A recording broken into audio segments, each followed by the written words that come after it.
Okay, we just began recording, so if you're joining us on a computer, you may see a little dialog box pop up. You'll just need to hit OK. Otherwise, you won't be able to like unmute or turn your camera on or any other functions of Zoom before you hit that, I believe. So we're a couple minutes after noon here, so we're going to go ahead and get started. Just want to say hello and welcome everyone to our April Enhance webinar. I'm Amanda Borkowski. I'm the DGN staff lead for our Enhance webinars. And today we are joined by Radatz for the webinar titled, Is Manure the Key to Your Sustainability Story? And with spring here, what a great time to be having this conversation. We are really excited to have you joining us, and we really do encourage you to use the chat feature to ask questions and leave comments throughout the webinar. You are also welcome to unmute yourself and ask questions at the end as well when we'll have a Q&A session. And then, as always, we do really love being able to see you during our webinars, and our speakers always appreciate it too.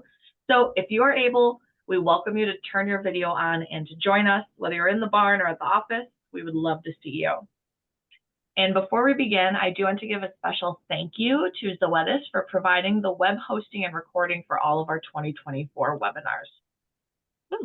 So before we get going, I do have one Dairy Girl Network announcement, and it is about an event coming up. So are you a trailblazer driven by an entrepreneurial spirit? We hope you'll join us for next week's virtual sharing wisdom titled Cultivating Your Business. This online experience is designed to empower and guide you on your journey of business cultivation and growth, helping you look at what's next and learn from others that have been there and done that. Whether you're just starting out with a passion project or aiming to expand your current business, this event is tailored to meet your unique needs and aspirations. This sharing wisdom is not just another webinar. It's a really dynamic, interactive gathering of like-minded individuals who share a passion for dairy, an entrepreneurial mind, and a vision for success.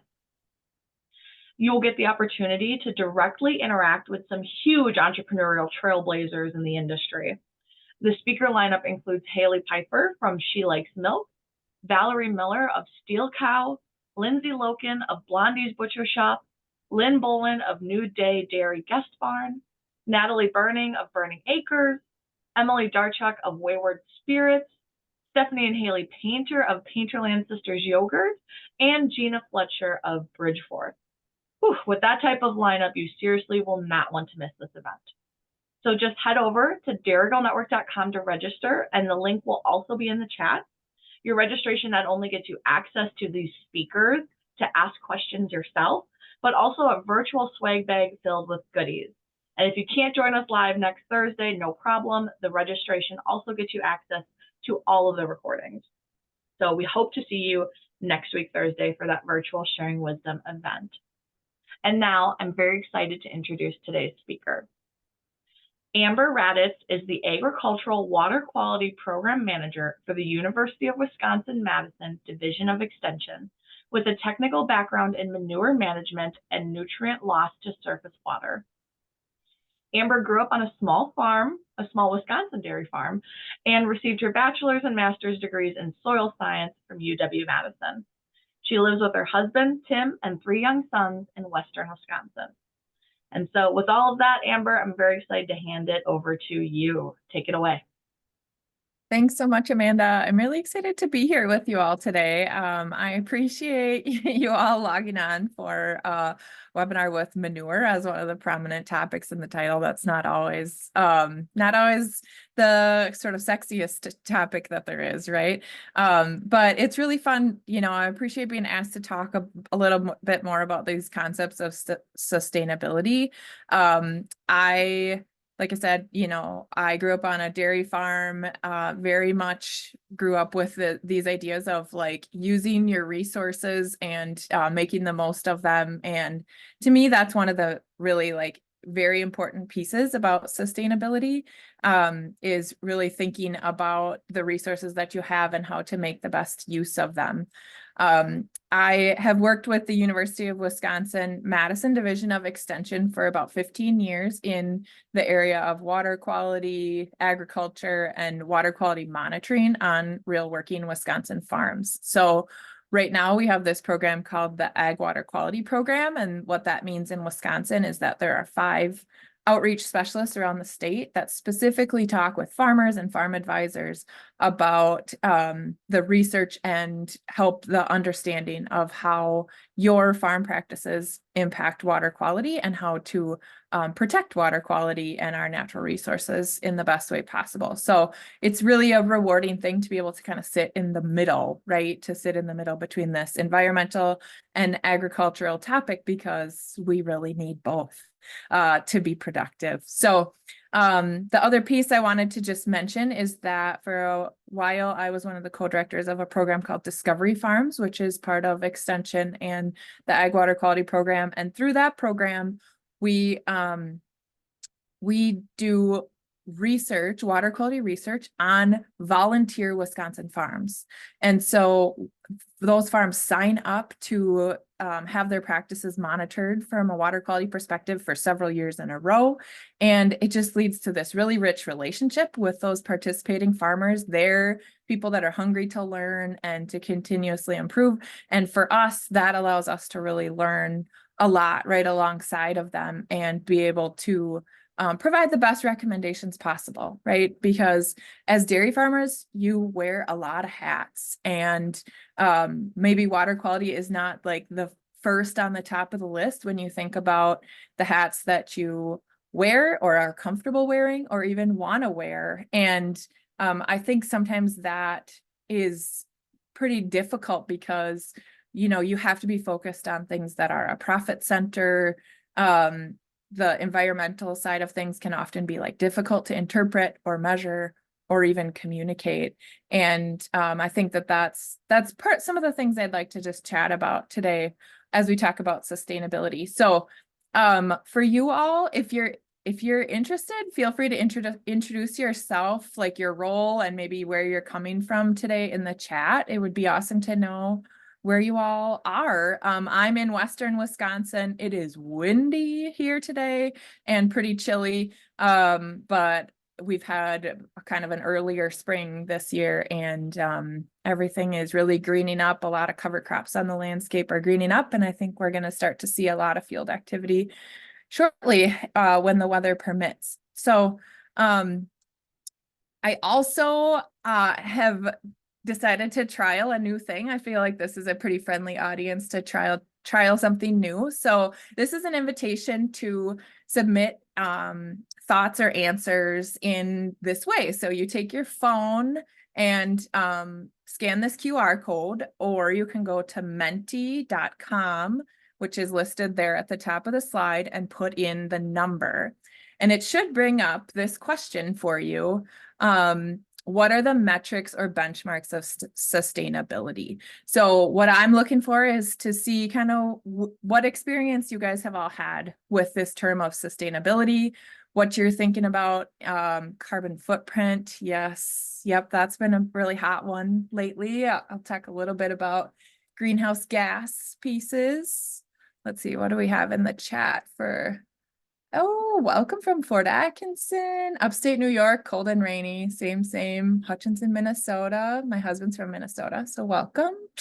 Kakana, Rachel, nice to see you. Milwaukee, awesome. Thanks, guys, for doing that. It's just fun to know where you are at. Continuing to be able to farm. It's interesting. This is one that I hear a lot. We did some work with Wisconsin Farm Bureau earlier this year, and a lot of their young farmers really defined being able to continue to farm as one of the things that defines sustainability for them. And really, that is one of the definitions of sustainability, is to be able to continue on.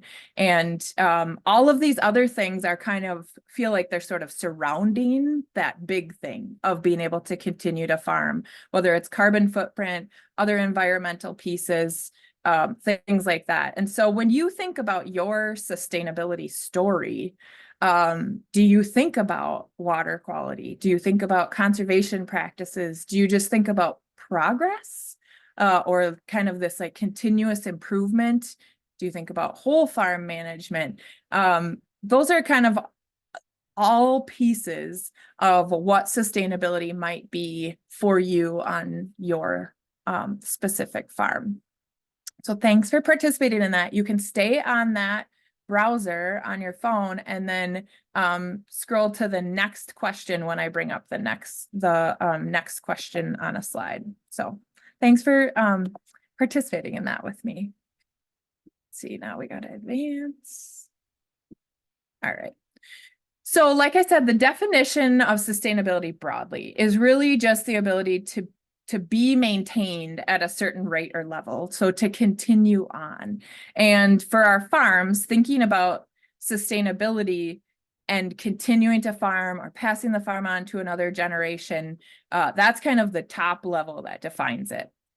When we look at technically the basic principles of agricultural sustainability, they are environmental health, economic profitability, and social and economic equity. So this is the official definition.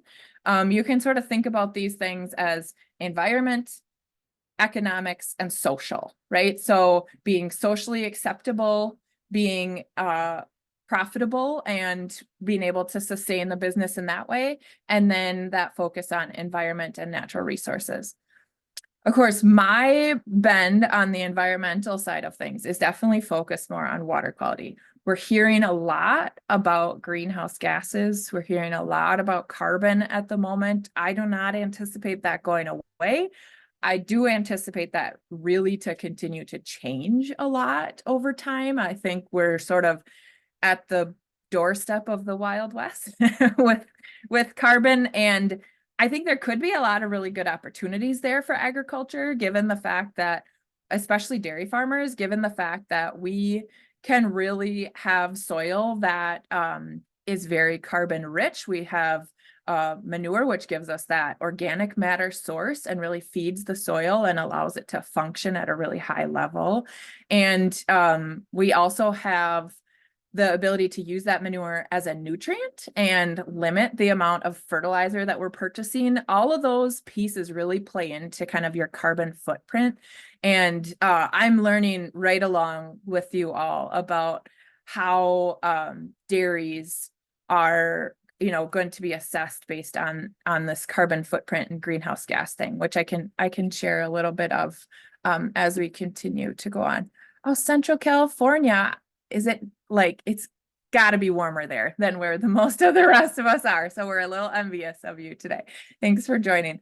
So the other thing about this environmental side is what is environmentally protective mean? Who decides that? And like, what benchmark are you looking at? So in Wisconsin, we get a lot of rain and snow, and we see surface water runoff here, which means water that is more than what the soil can infiltrate and turns into puddles, ponds, runs down into a stream, things like that. That's called surface runoff.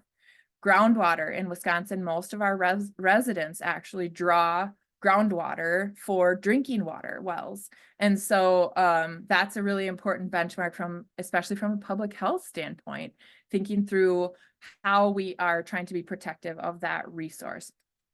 There's other things like air emissions, our current carbon discussion, and how do we know that that's working?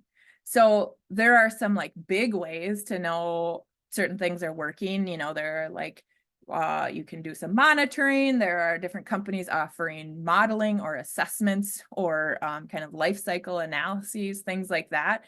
But I think there are probably some smaller ways that anybody could start to assess and know whether your sustainability efforts are working. So we'll kind of talk through a couple of those things. So here's my next question for you. This question is a little bit more about that social acceptability piece, right? What do you think your neighbors would say about your farm's sustainability? Like, do you think, do I need to start this? There we go. Hopefully it should be working now. Great, thank you. So what would your neighbors say about your farm sustainability? So if we go with that definition of the ability to be maintained at a certain rate or level, and we think about environmental, profitable, economically, and socially acceptable, what do your neighbors see of your sustainability efforts? They think they're weird, old school. Do you think that they really know? I don't think they have any idea exactly. I think that so I have three younger kids, and I interact with a lot of moms that don't have anything to do with agriculture or environment or anything like that. And I don't think that they really spend a lot of time thinking about most of these things because they are immersed in whatever their job might be, and also kids and all of the things, right? So I think a lot of people really don't know what they think about someone else's sustainability efforts, or even that you are making efforts towards sustainability. I don't think they fully understand exactly pretty hills and cows out in the pasture. So in that way, agriculture is such a value to them, right? To be aesthetically a way to have green pastures, or to make their landscape look like it's really working in a lot of ways.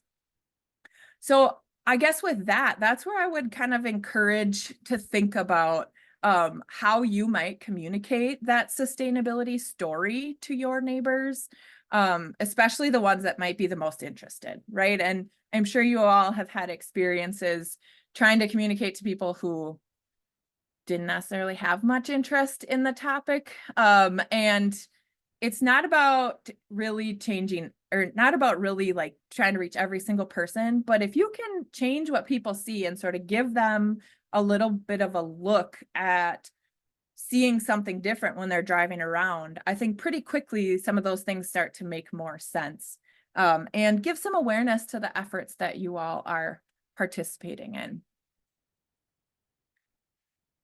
So here are the pieces, right? I think one of the things, especially from an environmental standpoint, that I often hear from people is just that I'm just not really comfortable talking about those terms. And it feels like a whole nother world. I am not a nutritionist or an animal care specialist in any kind of way. I did milk cows as a kid, but like today, if you tried to, have me explain all of the different pieces of animal health and husbandry and nutrition, I would not feel comfortable with those terms either. So I totally empathize with that. And at the same time, I think that one of the really most visible ways for people to connect with what you are doing as a farmer on this effort of sustainability or environmental protection is to unlock for them what it is they are seeing when they're driving around. And so what that does is, if you are comfortable describing to them what they are seeing, then they are seeing it more often. It's like if you start to think that you might want to buy a Chevy Suburban, and all of a sudden, all you can see on the road are Chevy Suburbans, right? They're everywhere. And so thinking about trying to like bite off a tiny piece of that. Do you want to talk to them about cover crops? Do you want to talk to them about waterways? Do you want to talk to them about what the cattle are doing out there on those pretty hills, and how they're naturally recycling the grass that they're eating?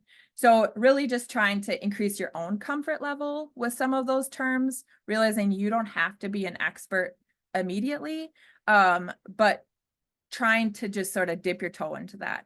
I'll be totally honest with you. I work with a lot of agronomists. I work with a lot of farmers, and that are kind of the people that are managing the cropping side of things. And there is a lot of men in those rooms.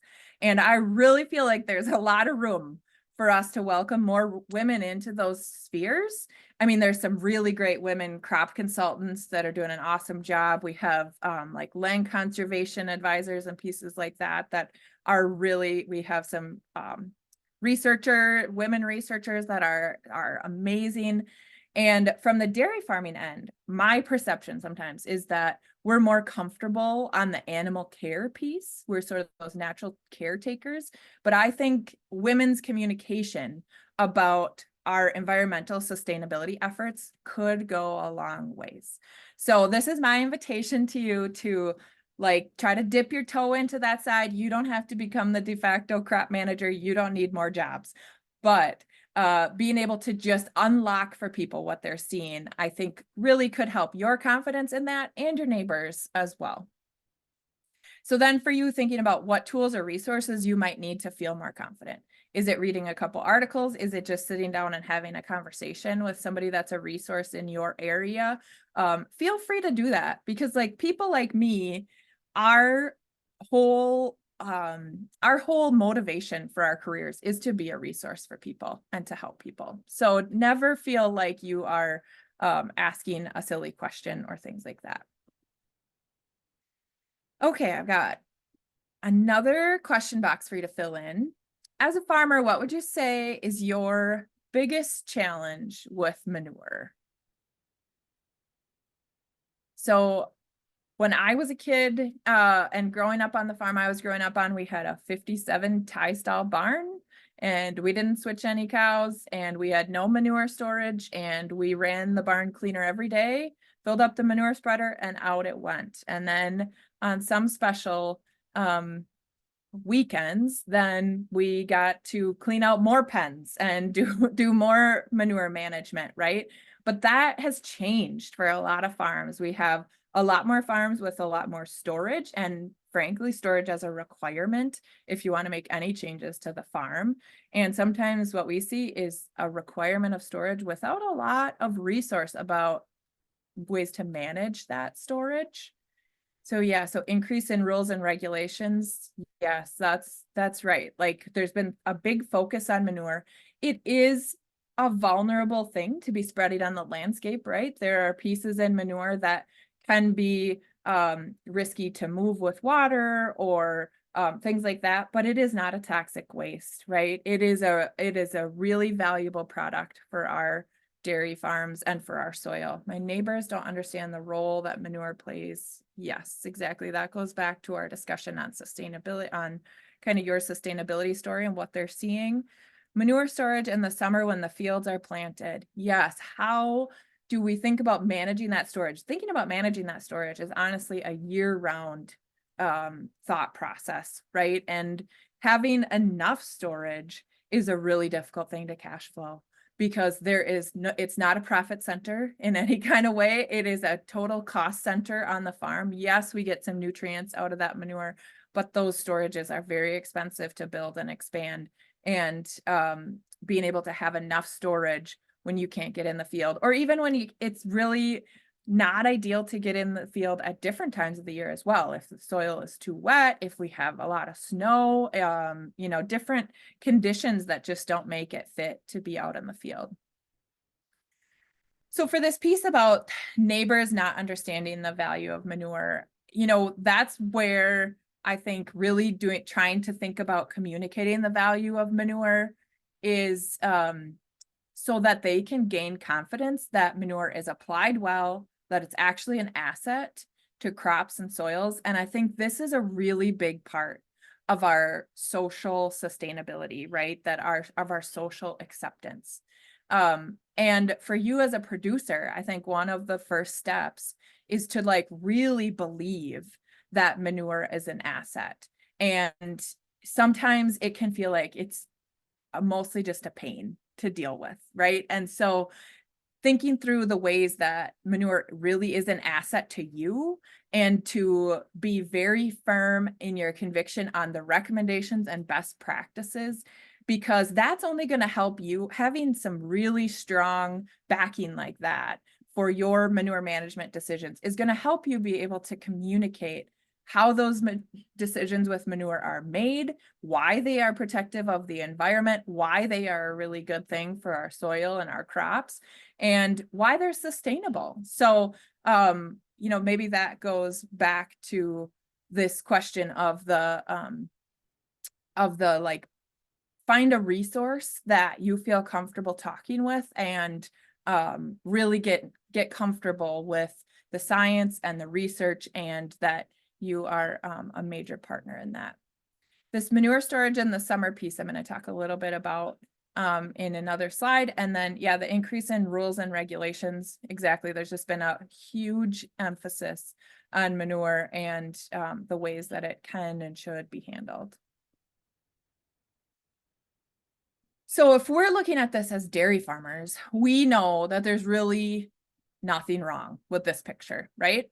You are recycling nutrients, you're recycling cow feed, right?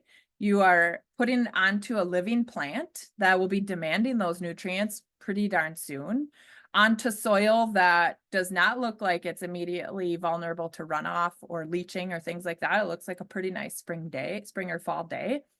And so from an agriculture science perspective, this is totally fine. And we know that. And then comes this question of social acceptance. And what I am starting to see working with this like environmental half of my job is that the tolerance by the general public for traditional manure management, which I might call this more like traditional manure management, is shrinking pretty rapidly. This, I have said to a few different groups, and I really do believe this, is that how you handle and manage your manure is really going to be one of the licenses to continue operating into the next generation. And so how do we think about what our options are for continuing to farm in the future if something like this is less and less acceptable from a social standpoint, even though we know agronomically it's fine. So here are a couple things to think about. And, you know, I'm not saying that tomorrow absolutely everything needs to change on your farm to conform to all of these pieces. As you are making changes on the farm, I think, you know, what I would assert in terms of manure being your key to sustainability is, as you're making changes, think about what changes you could make to that manure side that actually help you from maybe from a ease of use standpoint, or from that social sustainability standpoint, or ways to kind of ease some pain points, right? If your pain point is, I can't get in the field in the summer and our manure pits are full. Okay, so maybe that's where bullet point number 3 about really thinking through crop rotation to see if there's a way to empty storage at different times. That's a big change. And so this is not something that's going to happen overnight. What I'm hoping to do is to just give you a few options to think through.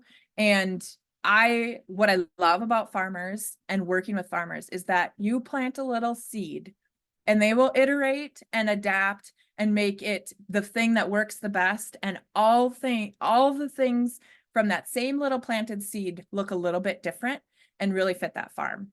So I'll give you some different thoughts and options, and you all do that amazing work of iterating on it to make it come true. So a couple of different things here that I'll talk about. I'll talk more about manure transformation. That looks different on different farms.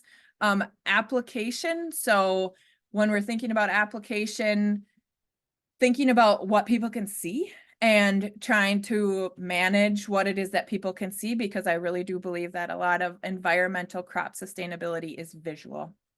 Crop rotations, like I said, that allow storage to be emptied at more times of the year. There are some interesting technology pieces that perhaps the society will be interested in understanding just how much technology you're using to make those decisions. And then, like I said before, being super confident in those decisions about where, when, and how much to apply. I don't see the number of rules and regulations decreasing. What I see as like a recommendation that I would give is to be able to justify and show how decisions are made to the greatest extent possible. So this is not like a scare tactic. This is not a doomsday thing. It is just an urging to be able to have all the decisions that you have made well documented and well reinforced by whatever resources you're using to make those decisions.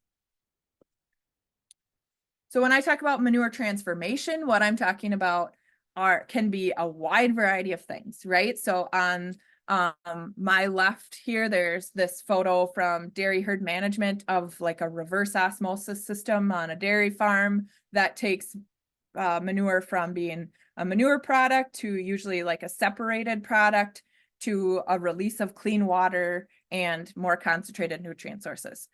It's amazing that we're here and have this technology to do this. And I think for more and more farms or groups of farms, this is going to become this or some version of this is going to become something that feels like a space age on a farm, but is going to be kind of one of those keys for the future. Not for every farm. This is like, you almost have to have a full-time engineering staff to operate pieces like this, but it's awesome that we have those things and the technology will continue to get more attainable, I think. If we're looking at like smaller farms or really any size farm, I think that we are going to start to see a lot more interest in composting. This is something that really is really socially acceptable. And Brittany was talking about a program at the local library about how they were talking to little kids about composting their banana peels. This is something they can really relate with, right? Like people can do this on a small scale in their own gardens, and understanding that dairy farmers can do this. And you know, I know there are some farms that have found a market to be able to try to bag or sell compost. I don't necessarily know that we have enough of a gardening market to support a lot of sale of that compost, but it does put it in a lot more stable form. It puts it in a form that can sit around a little bit longer. It reduces the volume of manure, so it takes out some of that water, which reduces how much you have to transport. It works on the concentration of pathogens that are in manure.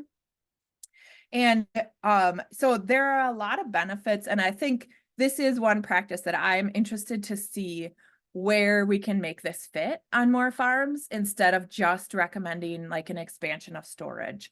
I think especially for smaller farms that might want to stay small, this is something I would really look into, is the composting side of things.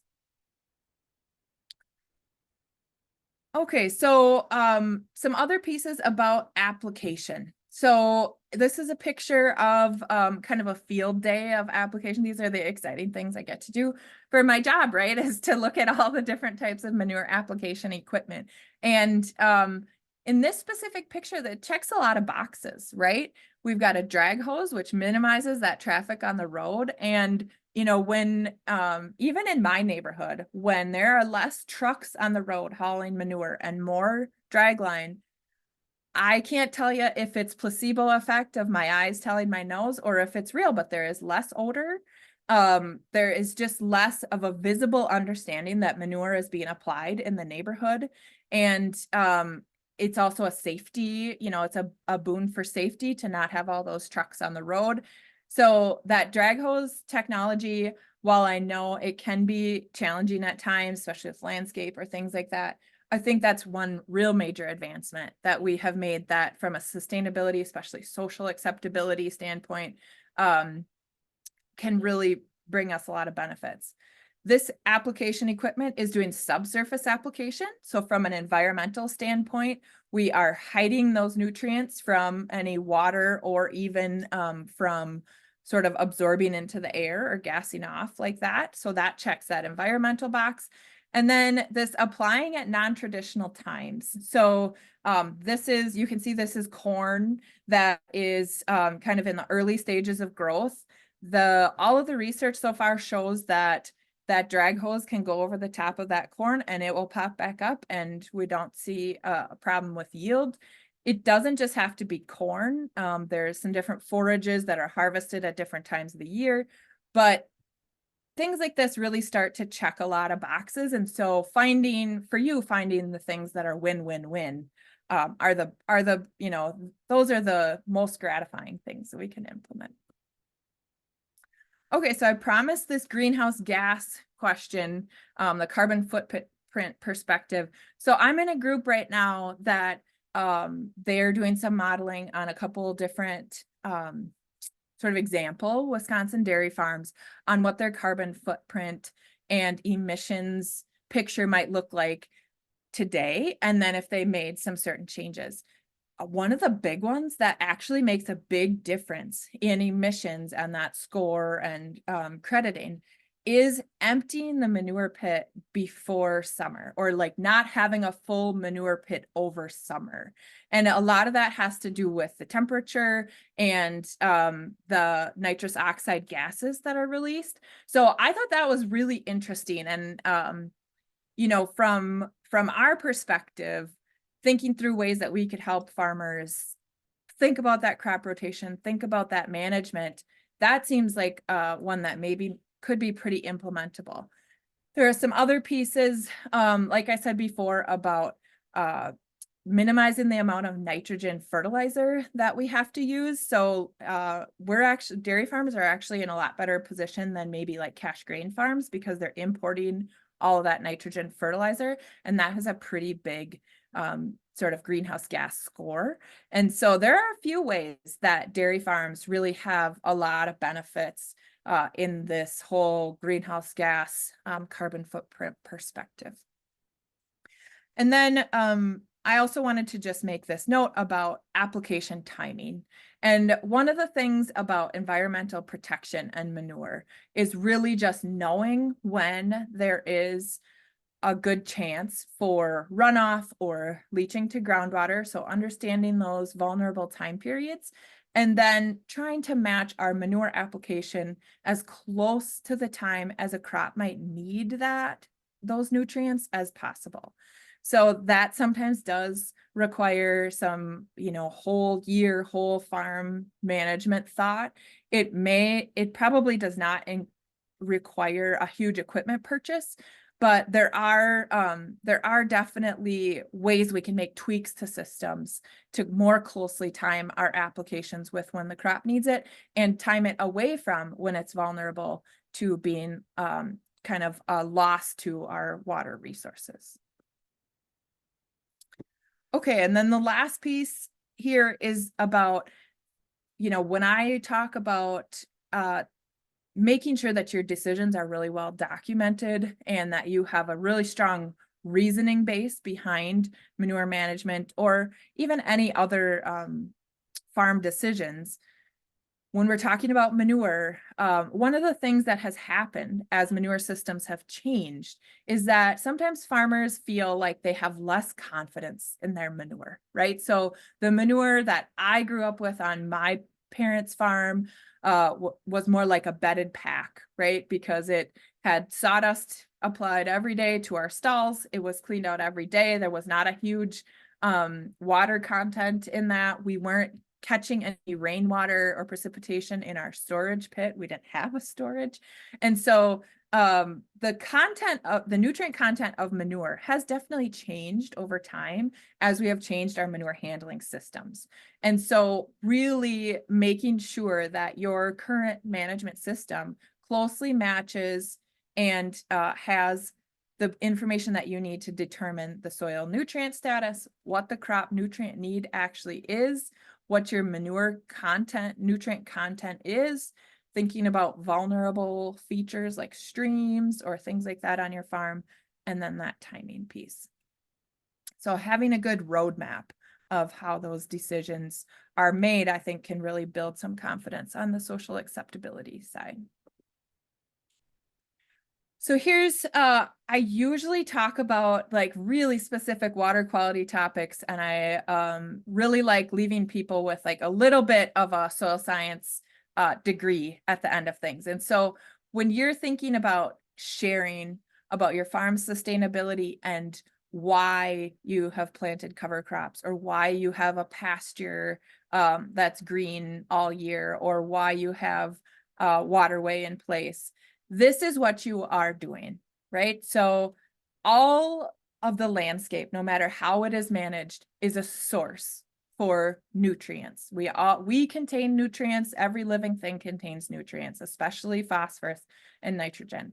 And so all of our landscape is a source, no matter how it is managed. And what we can do is really protect that soil, protect our source, and harvest our rainfall. So maybe those are some terms that might be helpful for you as you're navigating this. So in the picture on the left, the green rows of corn on a sort of normal day like today, where we're seeing no precipitation, there's source there, but there's no transport or movement of those nutrients happening, right? They're stable. And then the picture on the right, when we start to have rainstorms kind of back to back to back, when we could provide more protection for our soil, we start to see transport and movement. And so what you are trying to do when you're explaining this to people is that you are protecting your source that's there and preparing for the fact that we're going to have transport, whether that's rain, snow, things like that. And that's especially important. This is a graph about kind of the changes in climate that we have seen in Wisconsin. And we're seeing a pretty big increase in our annual precipitation, especially in the southern half of Wisconsin. And so as farmers, we really need to make sure we are protecting that source as much as we possibly can. All right, so I have one more question. So what changes to your manure system do you think would actually help achieve your goals? What I'm sort of looking for is to see if there's anything that comes to mind as maybe one of those win-win-wins, something you might just be interested in exploring more, something that seems sort of hopeful on that end. Wonder if there's any good ideas simmering out there.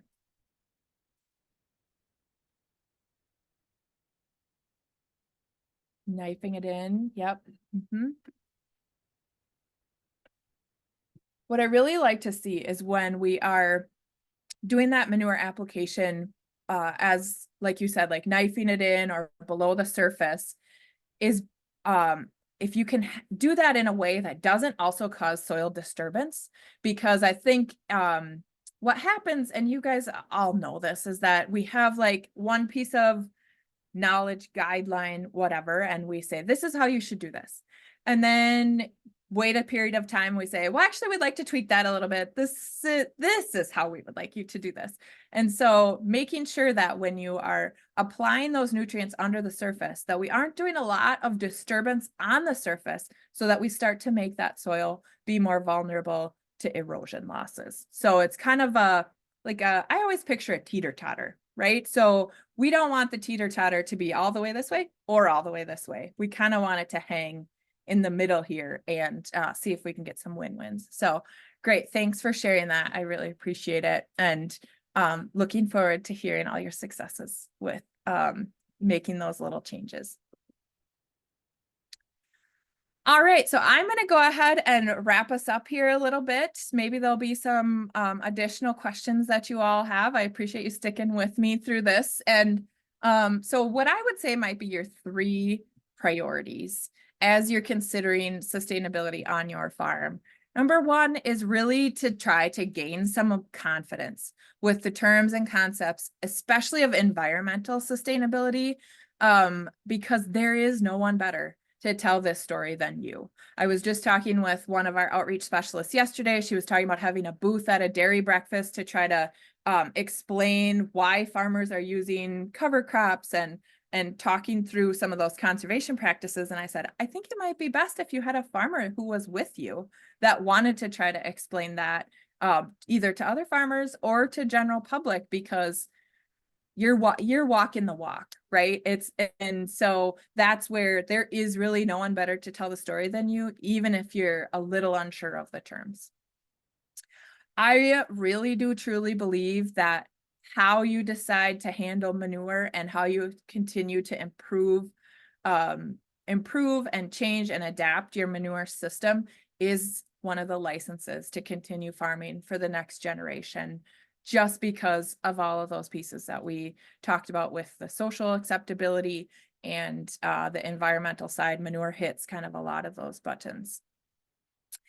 And then remembering that sustainability really is profitability, social acceptance, and environmental protection. So thinking through all of those pieces on your farm, it does not have to be in a formal way that is guided by a, you know, organization or a model or any of those things. You can sit down and think about the ways that you are checking boxes on your farm and the pieces where there might be areas to make some little changes. So making sure that you remember to that piece in white down there, contact me or an ag water quality outreach specialist or someone in your state that is a resource on these pieces. I promise you are not bothering anyone. In this meeting I was in earlier this week where they were talking about phosphorus and manure application, and the Ag Research Station here in Wisconsin, Ag Research Service through USDA had run the meeting, and they just said, we're so glad to talk to an actual farmer. And so really, want to make sure you give yourself some credit on this idea that you are not bothering anyone, and hopefully it turns out to be a mutually beneficial relationship. So with that, that's what I have for you today. Thank you so much for sticking around. Yeah, really great presentation, Amber. Thank you for sharing all of that. We're going to transition now into the Q&A section. This is a really great time to ask questions one-on-one to Amber. And you have a couple of different options here. You can either unmute yourselves at this time and physically ask. You are welcome to use the chat feature and chat them out. And if for whatever reason you have a question you don't feel comfortable asking in front of this group, you are more than welcome to private chat me and I can ask that question on behalf. So please use the chat, unmute. I do have a question to kick us off, Amber. You gave a lot of really great ideas today. Just wondering, where can someone go to find good resources in their local areas as they work through some of this stuff maybe? Yeah, so different states have a little bit different structures. But what trying to sort of use Google to your advantage, right? And find what does the extension structure look like in your state? Do you have some folks from a university in your state that are pretty specifically focused on especially like that connection between ag and environment or ag and sustainability? So that would be one place to start.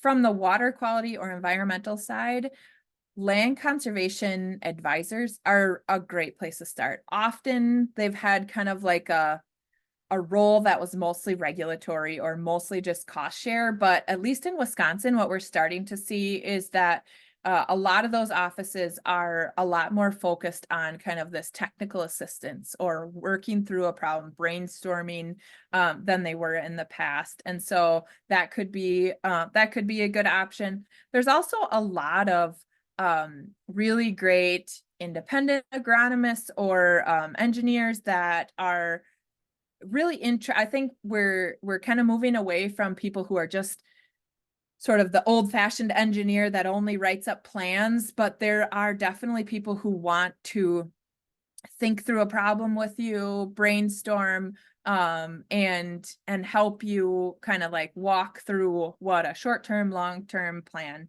might look like. So I'd probably start with university type folks, county or region conservation people. There's also actually a lot of non-government organizations that are involved in this space now. So in Wisconsin, there's some great resources from the Nature Conservancy, Pheasants Forever. All of those are really working with farmers really closely now too.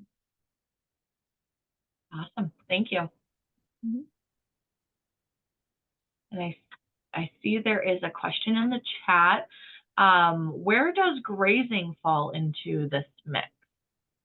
Yeah, that's a great question. I think that's another piece along with composting that I'm interested in the possibilities for different farm sizes to take on a little different management system if they're not interested in some of the like kind of traditional marches towards expansion or expanding manure storage or things like that. We're starting to see where we can have some pretty good quality forages that are cover crop based. So I think there's a nice opportunity to kind of partner with like a cash crop farmer who's interested in cover crops to do some like seasonal grazing there if your pastures have been used up. I think from a social acceptability standpoint, managed grazing is something people are always going to be in favor of seeing. They like seeing cows outside. They like seeing green hillsides, like somebody mentioned before. So from a social acceptability standpoint, I think grazing definitely has some things worth looking at. When we think about the water quality standpoint, keeping like a perennial grass in place, just like your lawn, is something that is really good at harvesting rainwater, things like that. It would just be about those seasons where we're seeing like snow melt or a lot of rain, making sure we're keeping enough cover on the pastures and keeping them away from our vulnerable features. So those would be the environmental pieces of that. Interestingly, in this group that was talking about greenhouse gases, they're still like inconclusive on the grazing piece of greenhouse gases and carbon. And I'm interested to learn more about that. Certainly there's some pieces that are kind of inherently lower greenhouse gas emissions with grazing, but so far it hasn't quite come out of that modeling, and I'm interested to see where that comes from. So maybe stay tuned on that part. Yeah, really interesting. Any other questions from the audience? Again, you can unmute, you can use the chat. Anything along this topic that you want to ask Amber, or even just bring up as a conversation? Mm-hmm. Yeah, it's really been like interesting to see where all of these pieces have gone. You know, when I first started working for Discovery Farms in the university, sustainability was kind of the new buzzword. And I think we've had many buzzwords since then that are come into fashion and out, but sustainability has been one that has stuck around. It has some staying power, and it just encompasses so many of the things that our farms are doing. I think we can continue to tell that story a little bit better. How do you see composting and water quality research evolving in the future of sustainable dairy farming? Yeah, so how do I see composting evolving? I see composting evolving as an option. I'm hoping to see it evolve into an option that's just as desirable as more manure storage. That more farms and more people providing this technical assistance might consider it as an option because of these ideas of taking that water out. I mean, I think we've gotten to a point with manure where we've added so much water that makes it really hard to transport, really expensive to transport, that decreases our confidence in the nutrients. It just kind of, if we're talking about win-win-win, those are lose, lose, lose, right? And so I am hoping to see composting evolve as good of an option or as desirable of an option for our farms, especially for certain types of manure or certain farms that are most interested, especially if our other option is really that like super high technology engineering option. I think it's really important to keep this composting option there. And then how do we see water quality research evolving in the future of sustainable dairy farming? So what we're trying to do now is kind of keep up, right? So dairy farms are using different types of forages. Dairy farms are thinking through their manure application procedures. They are really transforming their manure on the farm. And so for us, what we're trying to do is keep up to all those really incredible things that dairy farmers are trying out to be able to give you that feedback on what we actually see from a water quality standpoint. I think in a lot of ways, a lot of these are going to be, we see this as protective of water quality. There's never going to be a zero or a perfect thing. And certainly there are no like one size fits all or silver bullets, but hoping to be able to provide feedback that we see this as something that works, that checks the boxes that we needed to. So hoping to continue to provide that kind of feedback. Yeah, great question. Anybody else have a question? And if there's like, if you have some sort of research question or question about that water quality end of things, I'm always willing to chat about that.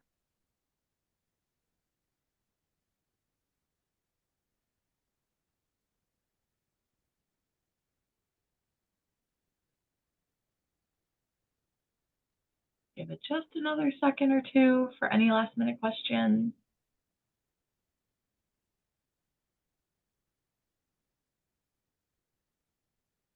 Okay.